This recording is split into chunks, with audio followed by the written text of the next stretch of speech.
बच्चों, हम 12वीं कक्षा की गणित की पाठ्य पुस्तिका का अध्याय एक संबंध और फलन पढ़ रहे हैं, जिसके अंतर्गत हम प्रश्नमाला 1 के विविध प्रश्नों का हल प्राप्त करेंगे। तो देखिए हमारा अगला प्रश्न क्या कहता है बच्चों। प्रश्न नंबर 12 कहता है a star b equal to है a माइनस बी का मापांक, और एक संक्रिया दूसरी ओ संक्रिया परिभाषित कर दी गई है AOB, जिसकी वैल्यू है a के बराबर। For all AB belongs to R, यानी कि सारे जितने भी AB हैं, जो भी संख्याएं आपस में संक्रियाएं करेंगी वो क्या होंगी, वास्तविक संख्याएं होंगी। R क्या होता है, वास्तविक संख्याओं का समुच्चय होता है। परिभाषित द्विधारी संक्रियाओं स्टार R क्रॉस R से R तथा O R क्रॉस R से R पर विचार कीजिए। सिद्ध कीजिए कि स्टार क्रम विनिमय है परंतु साहचर्य नहीं है। कहना चाहता है जो दोनों संक्रिया हैं स्टार और O, इनमें से स्टार जो संक्रिया है वो क्रम विनिमय है परंतु साहचर्य नहीं है, ये हमें सिद्ध करना है। दूसरी बात कहते हैं कि जो O है, O संक्रिया वो साहचर्य है परंतु क्रम विनिमय नहीं है, ये हमें सिद्ध करना है। पुनः सिद्ध कीजिए कि, फिर हमें सिद्ध करना है कि A B C तीन अवयवों के लिए A star B O C equal to A star B O A star C है। यदि ऐसा होता है तो हम कहते हैं कि संक्रिया स्टार O पर वितरित होती है। देखो बच्चों, किसी संक्रिया का दूसरी संक्रिया पे वितरित होने का नियम क्या है आपको बता दिया, पहले भी एक बार बताया गया था पिछले किसी भाग में, आप फिर देख लीजिए। जैसे कि A गुणा B प्लस C है, ये तीन अवयवों की बात हो रही है A B C की, जैसे कि बिल्कुल यहाँ लिखा हुआ है A star B O C। तो आपने स्टार की जगह गुणा ले लिया और O की जगह प्लस ले लिया। अब देखिए इनके लिए हम जब आगे लिखते हैं तो A का गुणा B के साथ भी हो जाएगा और बीच में प्लस है तो ये प्लस आ जाएगा। फिर बाहर वाला जो अवयव है वो गुणा करेगा C के साथ, यानी कि A गुणा C। ये मान बराबर आते हैं, इसलिए हम कहते हैं कि गुणन की संक्रिया वितरित होती है प्लस की संक्रिया पे। तो यहाँ पे आपने देखा A star B O C बराबर A का स्टार जो ऑपरेशन है B के साथ होगा तो A स्टार B हो गया, बीच में O है तो बीच में O आ गया। फिर A स्टार C, ऐसा सिद्ध होते ही हम क्या कह देंगे, जो बाहर वाली संक्रिया थी स्टार वो बीच में जो संक्रिया है O उस पर वितरित होती है। ये बात उसने यहाँ पर आपको बताई है। क्या O संक्रिया स्टार पर वितरित होती है, पूछना चाहता है आपसे, इसका औचित्य भी पूछा गया है। अगर O संक्रिया स्टार पे वितरित होगी तो बच्चों यहाँ देखिए A O B star C की वैल्यू जो है किसके बराबर आनी चाहिए, A O B star A O C। अगर ऐसा आ जाता है, आपको प्राप्त हो जाता है, तो आप कहेंगे कि संक्रिया O जो है आपकी स्टार पर वितरित होती है। इस तरह से आप इस क्वेश्चन को कर सकते हैं। देखिए हम कैसे करेंगे, एक स्लाइड लेते हैं बच्चों। आपको दो संक्रियाएं दी गई हैं पहले हाल में, देखिएगा पहली संक्रिया A star B equal to A minus B का मापांक है। फॉर ऑल AB जो हैं आपके बिलोंग करते हैं R से। दूसरी संक्रिया आपको AOB दी गई है, इसका मतलब है इसका जो वैल्यू है वो A के बराबर आ जाता है, और जहां फॉर ऑल AB क्या है, बिलोंग्स टू R है, ये भी R में परिभाषित की गई है। ये दो संक्रियाएं हैं। पहली संक्रिया के लिए कहा गया है कि क्रम विनिमय और साहचर्यता की जांच करते हैं और देखते हैं क्या निकल कर आता है। तो सबसे पहले फर्स्ट संक्रिया की बात कर लें, दूसरी संक्रिया को बाद में देखते हैं। तो इसको हटा देते हैं अपन। देखिए क्रम विनिमयता,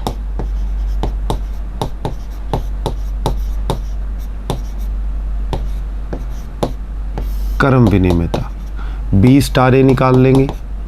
B स्टार A की वैल्यू कितनी आएगी, B माइनस A का मूल। देखिए A स्टार B का मतलब है प्रथम अवयव A दूसरा अवयव B, प्रथम माइनस द्वितीय का मापांक। तो यहाँ पर देखिए प्रथम b हो गया, द्वितीय a हो गया, तो प्रथम माइनस द्वितीय का मापांक, इसका मतलब a माइनस b का मापांक ही हो जाता है। आप जानते हैं बच्चों, a माइनस b का मापांक अगर माइनस कॉमन लोगे भी तो मोड उसको प्लस बना देगा, इसलिए a माइनस b का मापांक b माइनस a के मापांक के बराबर होता है। इसलिए हम इसको लिख देंगे a स्टार b। तो आप कहेंगे संक्रिया स्टार क्रम विनिमय है। ये स्टेटमेंट आपका हो गया कि स्टार जो है वो क्या है, क्रम विनिमय है। सेकंड, साहचर्यता की बात कर लेते हैं।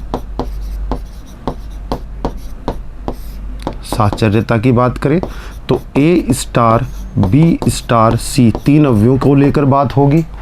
ए स्टार बाहर वाले ऑपरेशन को ऐसे ही रख देंगे, अंदर वालों का ऑपरेशन कराएंगे। बी स्टार सी का मतलब क्या है, बी माइनस सी का मापांक।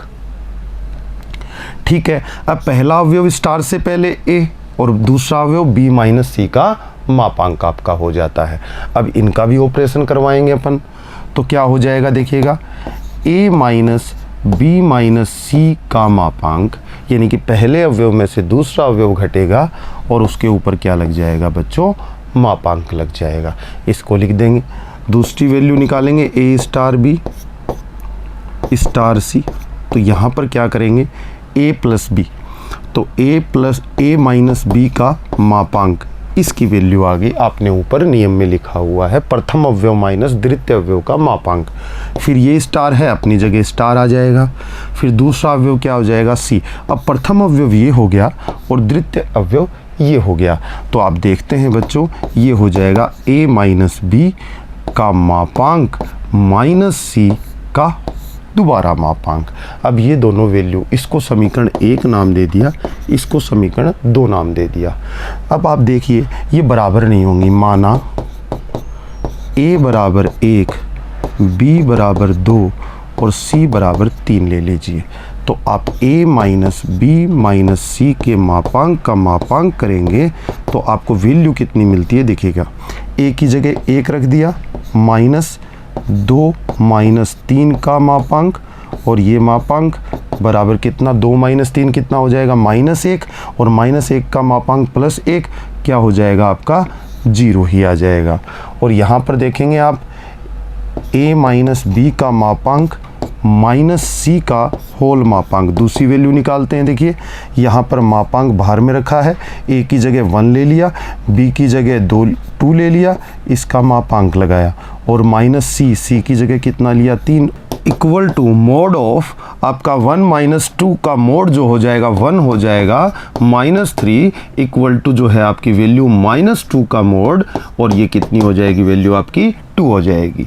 तो इस तरह से आप देखते हैं कि यहाँ जो वैल्यू आती है बच्चों 0 आती है, और यहाँ पे वैल्यू क्या आ जाती है आपकी 2 आ जाती है। तो ये दोनों वैल्यूज़ जो हैं इक्वल नहीं हो पाती, इसलिए बच्चे कह देंगे कि implies that A star B star C equal to नहीं होता है A star B star C. तो आप कह देंगे कि जो आपकी संक्रिया है स्टार साहचर्य नहीं है। इसके बाद हम आगे देखते हैं, अगले ऑपरेशन के बारे में बात करते हैं बच्चों। तो सेकंड जो संक्रिया है आपकी वो देखिए क्या दी गई है, वो दी गई है A O B equal to A for all A B belongs to R, ये दी गई है आपको। तो इसके अंदर आप पहली बात क्रम विनिमयता के बारे में बात करेंगे।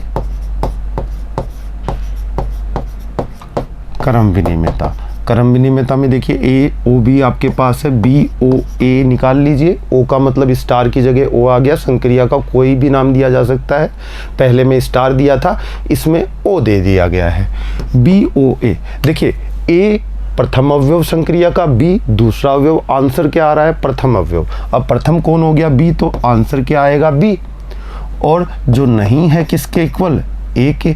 तो इम्प्लाइज दैट बी ओ ए बराबर नहीं है ए ओ बी के, तब आप कह देंगे संक्रिया star संक्रिया O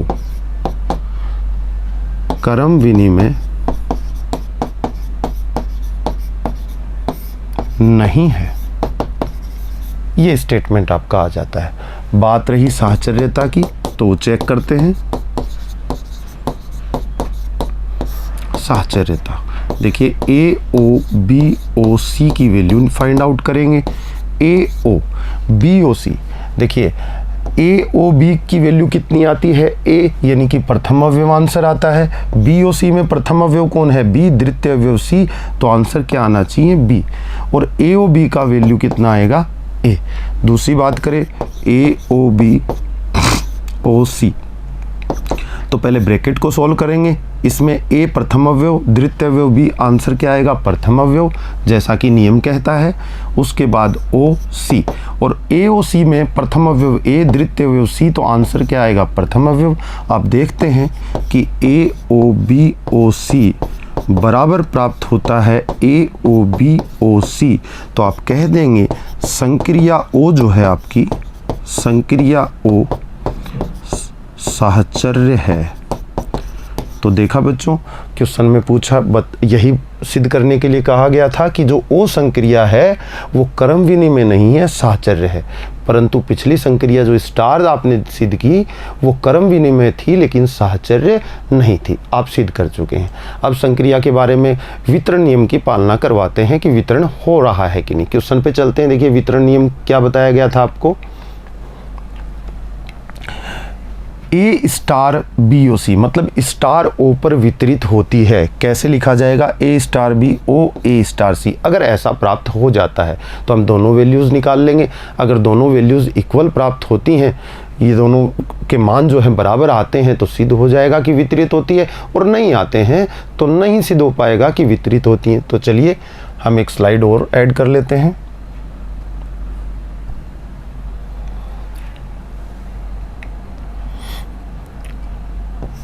A star B O सी की वैल्यू कितनी आएगी देखना। अब ए स्टार तो बाहर है, ब्रैकेट में जो संक्रिया है उसको सॉल्व करेंगे। प्रथम अवयव बी, द्वितीय अवयव सी, बी ओ सी का आंसर क्या आना चाहिए? प्रथम अवयव। प्रथम अवयव कौन हो गया? बी।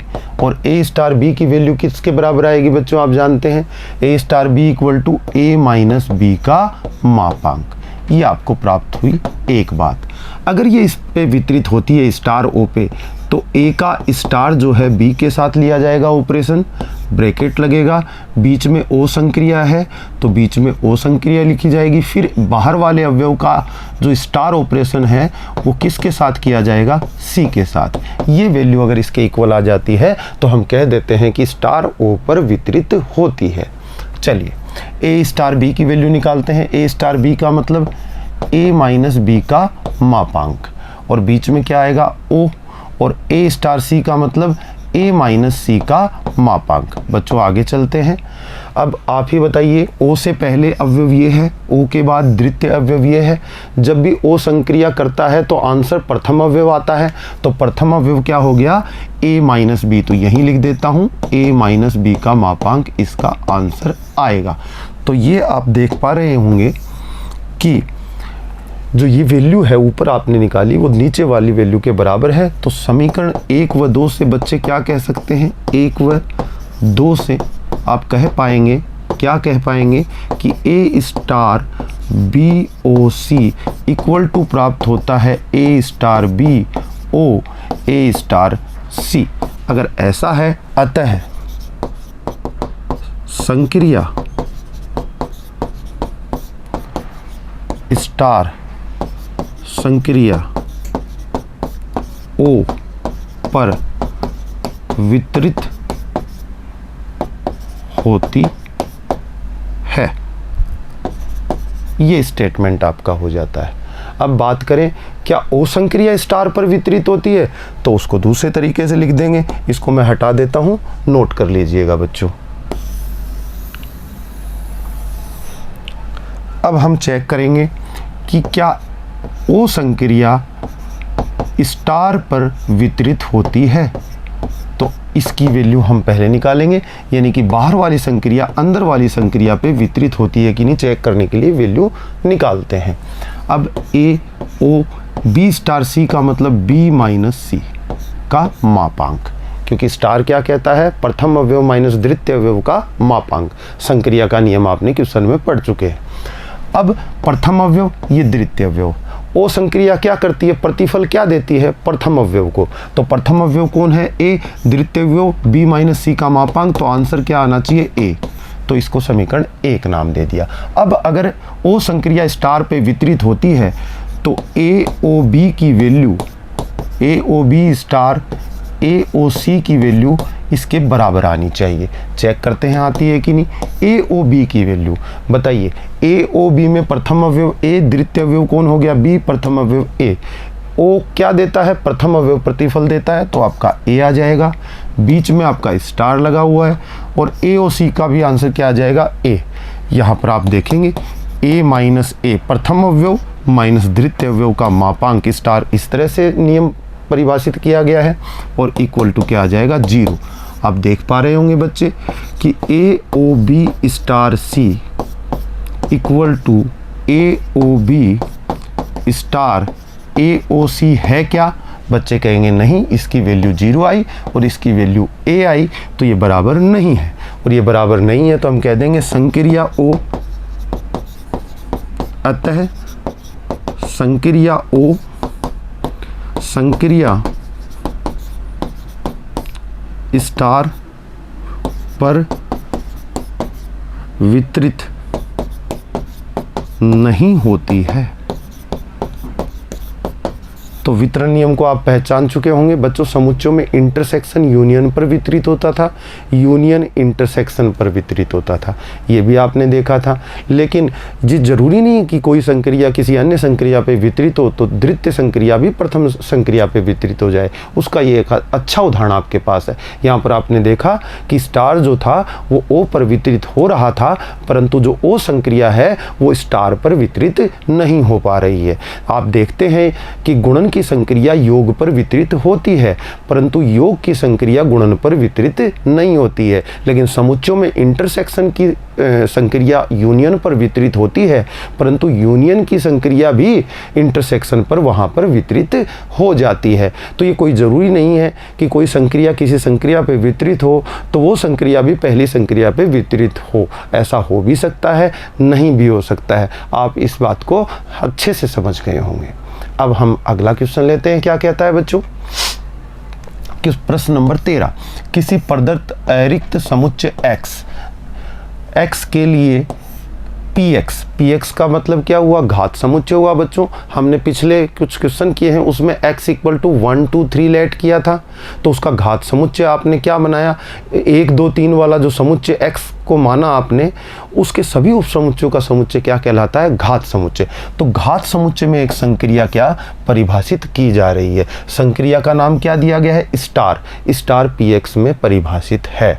और किस तरह से परिभाषित है, एक समुच्चय ए एक दूसरे समुच्चय के साथ स्टार ऑपरेशन करेगा, और वो स्टार ऑपरेशन करेगा तो वो किस प्रकार करेगा, a minus B union b minus A. ये संक्रिया का नियम दिया गया है कि एक समुच्चय दूसरे समुच्चय के साथ संक्रिया करता है कि पहले समुच्चय में से दूसरा समुच्चय घटता है, बीच में यूनियन आता है, फिर दूसरे समुच्चय में से पहला समुच्चय क्या कर जाता है, घट जाता है। पहले प्रथम माइनस द्वितीय समुच्चय और बीच में यूनियन, फिर द्वितीय माइनस प्रथम समुच्चय। प्रथम समुच्चय संक्रिया से पहले वाला हो गया, द्वितीय समुच्चय संक्रिया के बाद वाला हो गया। इस तरह से संक्रिया को परिभाषित किया गया है। फॉर ऑल ए बी किस में होंगे, px में, यानी घात समुच्चय में। घात समुच्चय के जो अवयव हैं वो सारे के सारे एक प्रकार के क्या होंगे, एक x के उपसमुच्चय होंगे। तो यानी कि वो वास्तव में समुच्चय ही तो होंगे। तो समुच्चयों के बीच में संक्रिया इस प्रकार परिभाषित है। ठीक है, सिद्ध कीजिए कि रिक्त समुच्चय फाई संक्रिया स्टार का तत्समक अवयव है। अब तत्समक अवयव क्या होता है बच्चों, तत्समक अवयव होता है कि एक अवयव के साथ कोई स्टार ऑपरेशन करे तत्समक अवयव, तो ए पर कोई प्रभाव नहीं डालता, मतलब ए को बदल नहीं पाता, सामने ए ही आ जाता है। और विलोम भी सत्य होता है, यानी कि ई स्टार ए भी क्या हो जाए, ए हो जाए, तब हम ई को कहते हैं तत्समक अवयव। तो यहाँ पर क्या होना चाहिए, तत्समक अवयव फाई है, तो किसी समुच्चय ए का ऑपरेशन अगर फाई के साथ कराया जाए तो ए ही आ जाना चाहिए।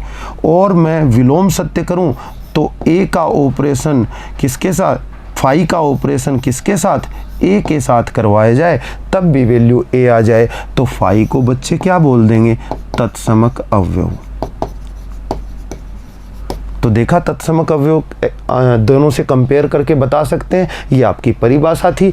ए की जगह क्या आ गया, समुच्चय ए आ गया, ई की जगह कौन आ गया, फाई। लेकिन फाई ए पर कोई प्रभाव नहीं डालना चाहिए, मतलब ए को बदलने की ताकत नहीं रखता हो। विलोम भी सत्य होना चाहिए। ऐसी स्थिति में हम फाई को क्या कह देते हैं, तत्समक कह देते हैं। आगे हम इस बात को लिखेंगे, कैसे बताते हैं। तो फाई तत्समक अवयव होगा तो इस बात का, इस शर्त का पालन करेगा बच्चों। उसके बाद कहते हैं कि अवयव ए व्युत्क्रमणीय है, मतलब ए का इन्वर्स ए ही है, मतलब ए इन्वर्स इक्वल टू क्या प्राप्त होता है, ए। आप जानते हैं बच्चों कि कोई ऑपरेशन है और ए स्टार बी आपका हो और सामने तत्समक अवयव कौन, अगर फाई बन जाता है और इसके इक्वल बी स्टार ए भी आ जाए, तो बच्चे इसको बात को क्या इंप्लाइज करेंगे, कोई अवयव अपने प्रतिलोम के साथ जब संक्रिया करता है तो तत्समक प्राप्त होता है। इसलिए आप कह सकते हैं यहाँ पर कि ए का इन्वर्स क्या हो जाना चाहिए, बी हो जाना चाहिए। लेकिन यहाँ पर क्या सिद्ध करना है हमें, ए का इन्वर्स क्या हो जाए, ए हो जाए। तो बी की जगह क्या आ जाना चाहिए, ए। इस बी की जगह क्या आ जाना चाहिए आपका, ए। यानी कि ए स्टार ए की वैल्यू फाई यानी तत्समक आ जाए तो हम कह सकते हैं कि ए का जो प्रतिलोम है वो स्वयं ए ही है। ये दो बातें इस क्वेश्चन में आपको सिद्ध करनी है। तो क्वेश्चन लेके चलते हैं अपन, क्या कहता है देखिएगा। हल, पहले हम फाई को तत्समक अवयव सिद्ध करेंगे। तत्समक अवयव सिद्ध करेंगे तो सबसे पहले संक्रिया लिखते हैं। संक्रिया क्या है, एक समुच्चय ए ऑपरेशन कर रहा है दूसरे समुच्चय बी के साथ, और वो ऑपरेशन किस तरह का है, प्रथम समुच्चय माइनस द्वितीय समुच्चय, बीच में यूनियन, और द्वितीय समुच्चय बी माइनस प्रथम समुच्चय। ऑपरेशन का नियम ये है, फॉर ऑल ए बी, यानी कि जो समुच्चय लिए गए हैं वो कहाँ से लिए गए हैं, जिसमें कि संक्रिया परिभाषित है, यानी कि पी एक्स घात समुच्चय से लिए गए हैं। किसके घात समुच्चय से, एक्स के घात समुच्चय से। अब बात करते हैं तत्समक अवयव की। तो तत्समक अवयव का अस्तित्व, ये देखते हैं। सबसे पहला पॉइंट जो हमें सिद्ध करना है, क्या कह रहा है क्वेश्चन कि फाई जो है संक्रिया स्टार का तत्समक अवयव है। तो मैं कहूँगा ए स्टार फाई निकाल लेते हैं और फिर फाई स्टार ए निकाल लेते हैं। दोनों ही स्थितियों में वैल्यू कितनी आनी चाहिए, ए आनी चाहिए, मतलब फाई ए पे प्रभाव नहीं डालना चाहिए। तो ए माइनस फाई, देखो प्रथम समुच्चय द्वितीय समुच्चय, संक्रिया का नियम क्या है, प्रथम माइनस द्वितीय, तो ए माइनस फाई हो गया, बी की जगह आपका फाई है। फिर आपका यूनियन आएगा बच्चों, और यूनियन के बाद फाई माइनस क्या हो जाएगा आपका ए, यानी द्वितीय समुच्चय माइनस प्रथम समुच्चय। देखिए ए में से फाई को घटाएंगे तो फाई तो रिक्त समुच्चय है, रिक्त समुच्चय है तो कोई अवयव नहीं घटेगा, तो इसकी वैल्यू बच्चों ए ही आ जाएगी, यूनियन। देखिए यूनियन लगा दिया बीच में, फाई में से ए घटाओगे तो भी फाई आएगा, क्योंकि ए का कोई भी अवयव फाई में से घट नहीं पाएगा, क्योंकि फाई में तो कोई अवयव ही नहीं है। तो आपने समुच्चय सिद्धांत पढ़ा होगा 11th क्लास में, इसकी वैल्यू कितनी आ जाएगी बच्चों के पास, फाई आ जाएगी।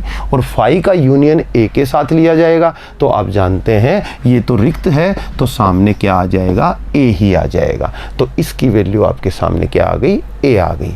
दूसरी बात, ये वैल्यू निकालते हैं फाई, तो प्रथम समुच्चय फाई, द्वितीय समुच्चय ए, प्रथम माइनस द्वितीय, यूनियन द्वितीय माइनस प्रथम, ऐसा ही नियम है आपका ये ए स्टार बी का।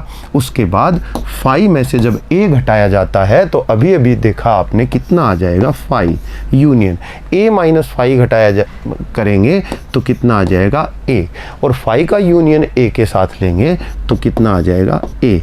तो आप देख पाते हैं बच्चों, इम्प्लाइज कर पाते हैं कि A star phi equal to ए ही आ गया।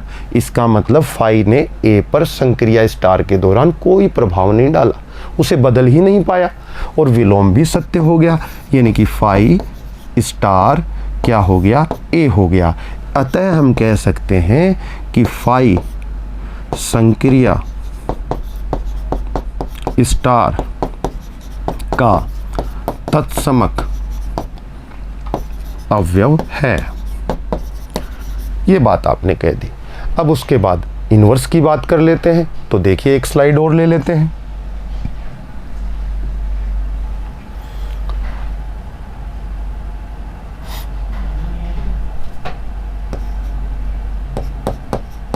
प्रतिलोम अवयव की बात होगी। देखिए संक्रिया का नियम फिर लिख देता हूं आपका।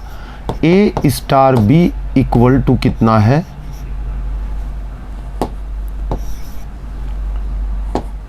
A star B equal to कितना है आपका है ए माइनस बी नियम यूनियन बी माइनस ए। यही है for all A B belongs to P X. ये आपका नियम है, ठीक है। अब अपन बात करते हैं प्रतिलोम की कि ए का इन्वर्स ए ही है। तो मैं ए की संक्रिया ए के साथ कराता हूँ। तो देखिए ए स्टार ए में निकालना चाहूँ तो प्रथम समुच्चय भी ए, द्वितीय समुच्चय भी ए, क्या कहा जाएगा, बराबर फाई आना चाहिए। देखते हैं ए माइनस ए, प्रथम माइनस द्वितीय, तो प्रथम भी ए द्वितीय भी ए, तो ए माइनस ए, बीच में यूनियन आ गया आपका। फिर बी माइनस ए यानी कि द्वितीय माइनस ए, तो द्वितीय भी ए है, तो ए माइनस ए। आप देखेंगे बच्चों ये क्या हो जाएगा फाई और ये भी फाई, तो phi union phi equal to क्या आया, फाई। आपने देखा ए का जब ऑपरेशन ए के साथ किया तो कितना आया, फाई। विलोम यहाँ सत्य करने की जरूरत नहीं है। ए स्टार बी होता तो बी स्टार ए निकालते, ए स्टार ए का अपोजिट विलोम भी तो ए स्टार ए ही होगा, तो वही बात आ जाएगी। इसलिए हम कहते हैं ये फाई क्या है आपका, तत्समक अवयव, जो हम सिद्ध कर चुके हैं। और तत्समक अवयव है तो हम बता देंगे कि ए की संक्रिया ए के साथ कराई और हमें प्राप्त हुआ तत्समक अवयव। तो ये बात इंप्लाइज करती है कि ए इनवर्स की वैल्यू ए के बराबर होगी, यानी कि प्रत्येक उपसमुच्चय जो पी एक्स में अवयव है किसका, एक्स का उपसमुच्चय, वो खुद का क्या है, प्रतिलोम है। तो ये बात यहाँ पर हम कह देते हैं। तो समुच्चय पी एक्स घात समुच्चय का प्रत्येक अवयव स्वयं का प्रतिलोम है। ये बात आप यहां पर बच्चों कह सकते हैं। आगे देखिए अगला क्वेश्चन क्या कहता है। प्रश्न नंबर 14 कहता है निम्नलिखित प्रकार से समुच्चय 0, 1, 2, 3, 4, 5 में एक द्विधारी संक्रिया परिभाषित कीजिए। किस प्रकार से, इस प्रकार से। ए स्टार बी, संक्रिया का नाम क्या बताया गया है, स्टार, ठीक है। कह रहा है कि ए प्लस बी वैल्यू आएगी यदि ए प्लस बी 6 से कम हो। ए प्लस बी माइनस 6 वैल्यू, ए स्टार बी की वैल्यू ए प्लस बी माइनस 6 कब आएगी, जब ए प्लस बी की वैल्यू 6 से के बराबर हो या 6 से ज़्यादा हो, तब ये नियम बन जाएगा संक्रिया का। और अगर 6 से कम हो दोनों का योग ए का और बी का, तब कौन से नियम से आंसर आएगा, ए प्लस बी के नियम से आंसर आएगा। सिद्ध क्या करना है, सिद्ध कीजिए कि शून्य इस संक्रिया का तत्समक है। ठीक है, बिल्कुल सिद्ध कर देंगे। तत्समक अवयव की परिभाषा पूरी हो जाएगी तो हम कह देंगे तत्समक है। तथा समुच्चय का प्रत्येक अवयव ए नहीं है 0, व्युत्क्रमणीय है। इस प्रकार की 6 माइनस ए का प्रतिलोम अवयव है। अगर 6 माइनस ए का प्रतिलोम है तो ए और 6 माइनस ए की जब संक्रिया कराएंगे तो क्या आना चाहिए बच्चों, तत्समक अवयव आना चाहिए। तो इस प्रकार हम सिद्ध कर देंगे कि जो ये अवयव जो है ये 6 माइनस ए, ये ए का प्रतिलोम है। कैसे? ए का स्टार ऑपरेशन करा देंगे 6 माइनस ए के साथ, और सामने क्या आ जाना चाहिए? तत्समक अवयव, और विलोम भी क्या हो जाना चाहिए? सत्य हो जाना चाहिए। अगर ऐसा हो जाएगा तो हम क्या कह देंगे बच्चों? हम कह देंगे कि ये व्युत्क्रमणीय है और इसका ये प्रतिलोम है। तो दोनों परिभाषाएं आपने पिछले क्वेश्चन में भी देखी थी। अब इस क्वेश्चन को सॉल्व करते हैं, देखिएगा।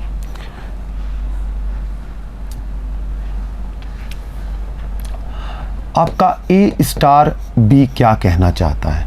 ए स्टार बी कहना चाहता है कि आपकी वैल्यू दो प्रकार से देगा, ए प्लस बी आंसर आएगा या ए प्लस बी -6 आंसर आएगा। ये कब आएगा? ये कब आएगा? जब ए प्लस बी की वैल्यू किससे कम हो? 6 से। और ये कब आएगा? जब ए प्लस बी की वैल्यू ज़्यादा या बराबर हो 6 के। अब हम यहाँ पर बात करें कि ये कौन से समुच्चय में परिभाषित है? For all of A B belongs to A. और ए समुच्चय में कौन कौन अवयव हैं? 0, 1, 2, 3, 4, 5 ये अवयव आपको दिए गए हैं। ए का मतलब है तो ए बी कौन कौन हो सकते हैं? 0, 1, 2, 3, 4, 5 ए के अंदर से आएंगे तो इन्हीं में से कोई होगा। अब संक्रिया सारणी बनानी आपको 1.4 प्रश्नमाला में मैंने आपको सिखाई थी। संक्रिया सारणी बनाते हैं इसकी। देखिए संक्रिया सारणी कैसे बनती है बच्चों। यहाँ पे ऑपरेशन लिखा जाता है क्या? स्टार। अब यहाँ पे अवयव लिखे जाएंगे। कौन कौन से अवयव हैं आपके पास? 0 से लेके 5 तक। 0, 1, 2, 3, 4 और 5 ये अवयव आपके पास उपलब्ध है। तो इस तरह से मैं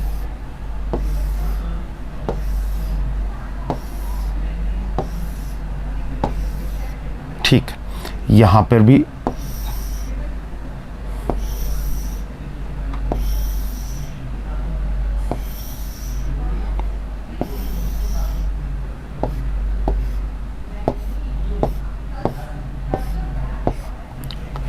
0, 1, 2, 3, 4 और कुछ नीचे तक भी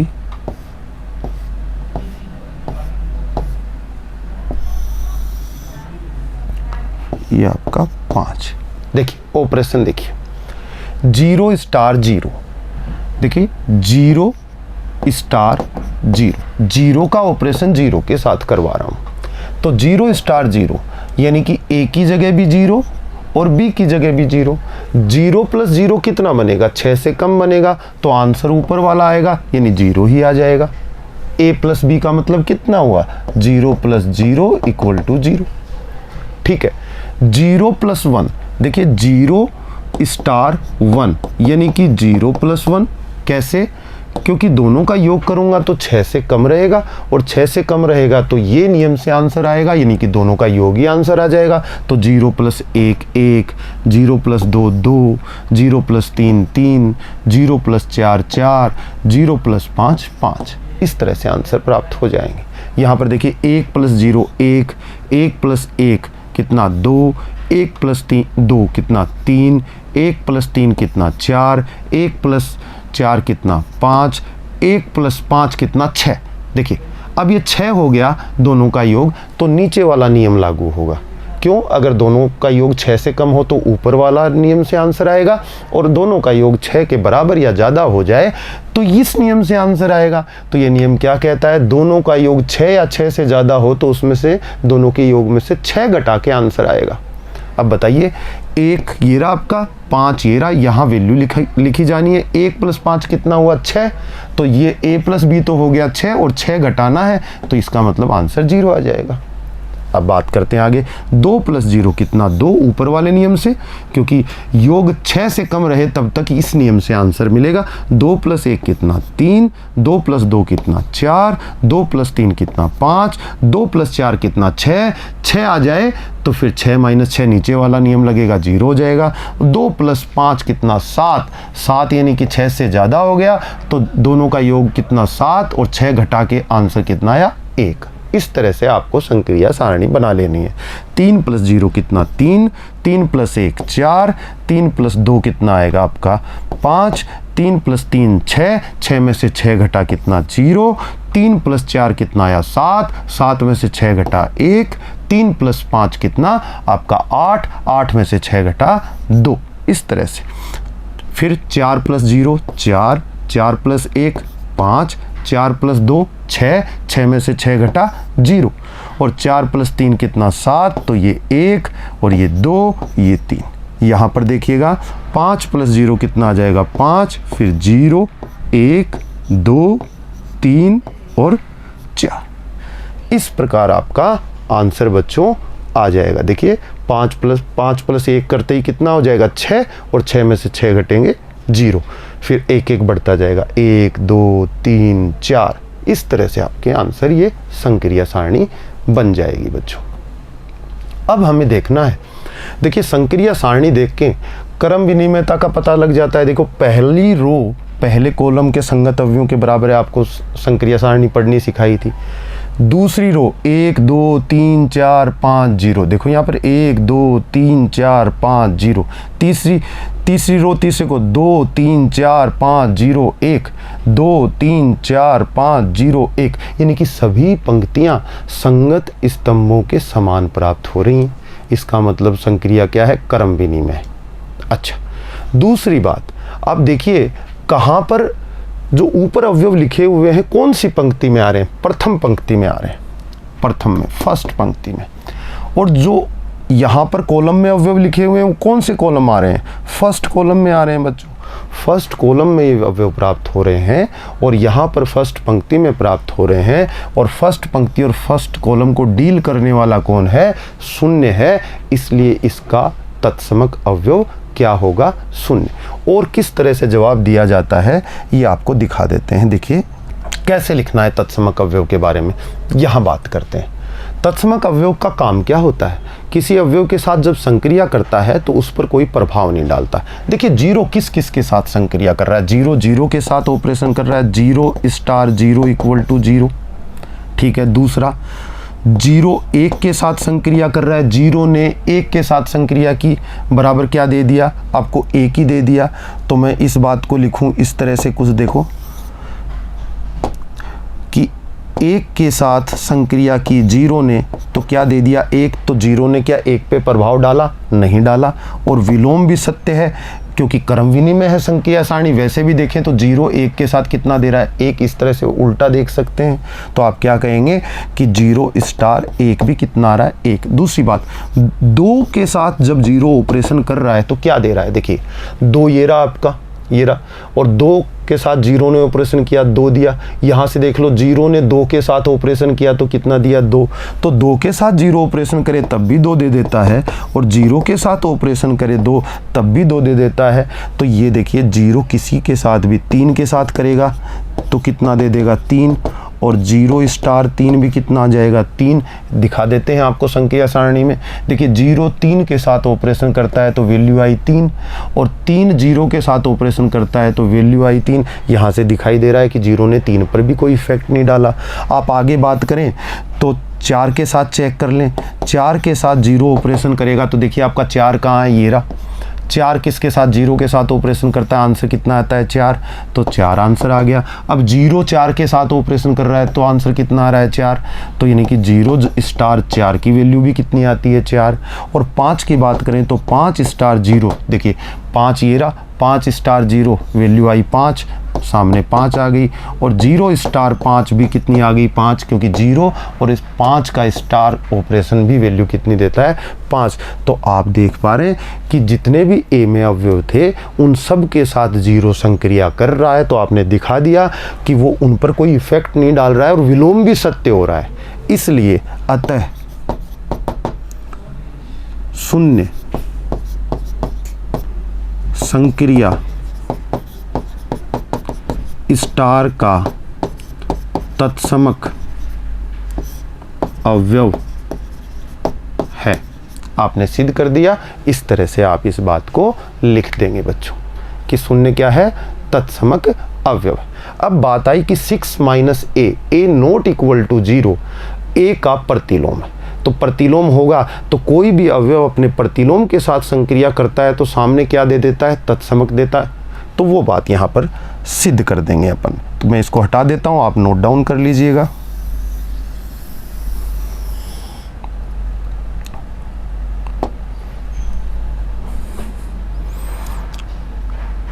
ए का ऑपरेशन करा रहा हूँ 6 माइनस ए के साथ। संक्रिया सारणी भी हटा देते हैं, आपको नियम दिखाते हैं, उसके बाद करिएगा इसको।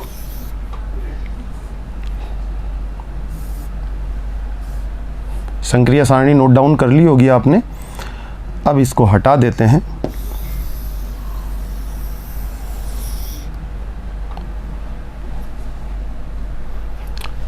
आप देखते हैं बच्चों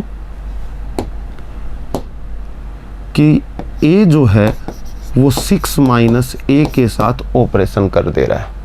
6 माइनस ए के साथ ऑपरेशन कर रहा है तो दोनों का योग कितना बनेगा। देखिए, फर्स्ट एलिमेंट सेकंड एलिमेंट, ए प्रथम बी द्वितीय, दोनों का योग देखना है। दोनों का योग कितना बनेगा, 6 बनेगा। 6 बनेगा तो कौन सा नियम लागू होगा, ये ए प्रथम अवयव और द्वितीय अवयव का योग 6 बने तो नीचे वाला नियम लागू होता है। तो नीचे वाला नियम लागू होता है तो वैल्यू कितनी आएगी आपकी, दोनों का योग करेंगे और उसमें से 6 घटा देंगे, यानी ए प्लस 6 माइनस ए, प्रथम अवयव प्लस द्वितीय अवयव माइनस 6 और माइनस 6 इक्वल टू कितना आया, 0। दूसरी बात, 6 माइनस ए का स्टार ऑपरेशन ए के साथ लूम है तो प्रथम अवयव 6 माइनस ए, द्वितीय अवयव ए, यहाँ पे प्रथम अवयव ए, द्वितीय बी, दोनों का योग करके देखते हैं कितना बनता है। ए से ए कट जाएगा, 6 बनेगा। 6 बनेगा तो दोनों का योग, प्रथम अवयव और द्वितीय अवयव का अगर योग 6 हो जाए तो यही नियम लागू हो जाएगा। तो आप कहेंगे 6 माइनस ए प्लस द्वितीय अवयव ए में से क्या घटाना है, दोनों अवयवों को जोड़कर 6 और सामने वैल्यू आई कितनी, 0। जहां ए क्या है, ए नॉट इक्वल टू 0 है, ये आपको दिया भी गया है। ए 0 नहीं होना चाहिए, ए 0 नहीं होना चाहिए। तो आगे बात कर लेते हैं, इम्प्लाइज दैट। हम कहते हैं ए स्टार 6 माइनस ए का वैल्यू 0 आया और विलोम जो है 6 माइनस ए स्टार ए का वैल्यू भी 0 आया, यानी कि इस अवयव के साथ इस अवयव ने संक्रिया की तो क्या प्राप्त हुआ, तत्समक।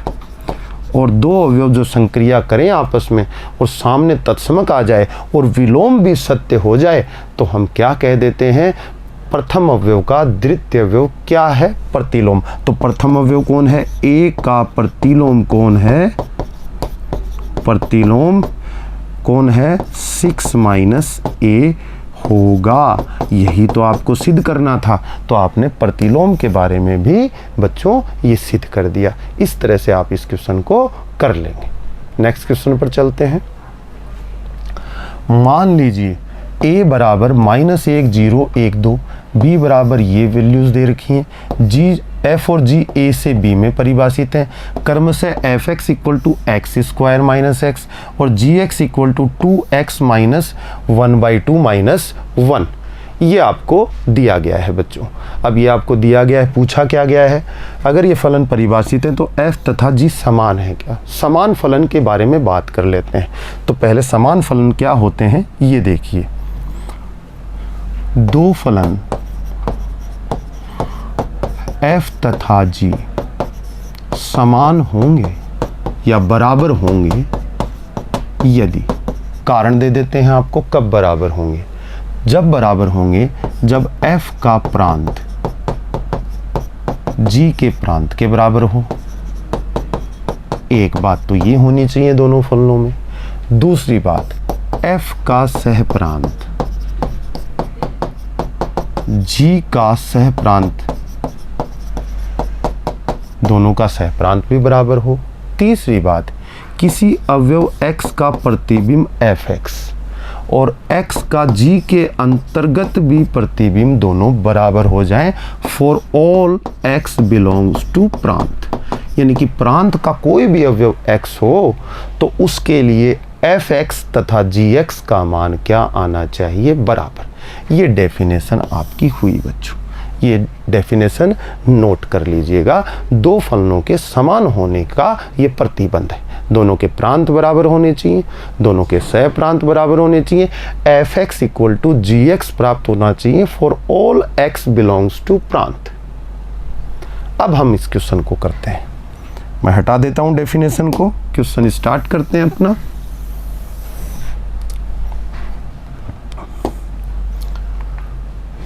देखिए क्वेश्चन में -1 0 1 2 आपको क्या दिए गए हैं, दो सेट दिए गए हैं।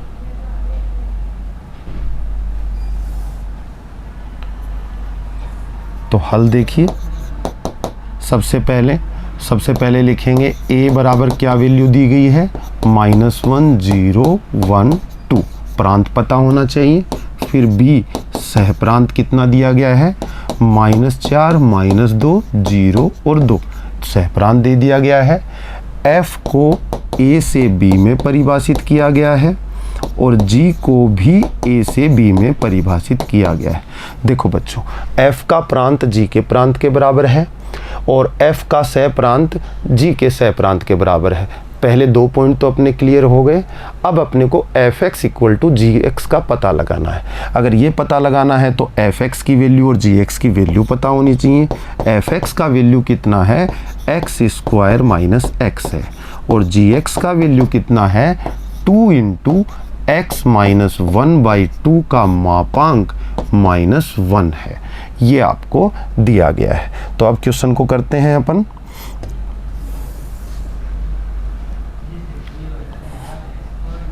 क्या करेंगे, प्रांत के सभी अवयवों पे प्रतिबिंब निकालते हैं, f के अंतर्गत भी g के अंतर्गत भी। तो देखिए बच्चों, f-1 का वैल्यू हम निकालेंगे।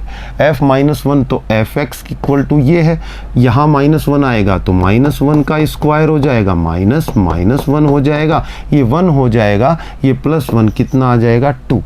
अब आप g-1 का वैल्यू निकालिए। g-1 का तो 2 बाहर, मापांक -1/2 मापांक -1।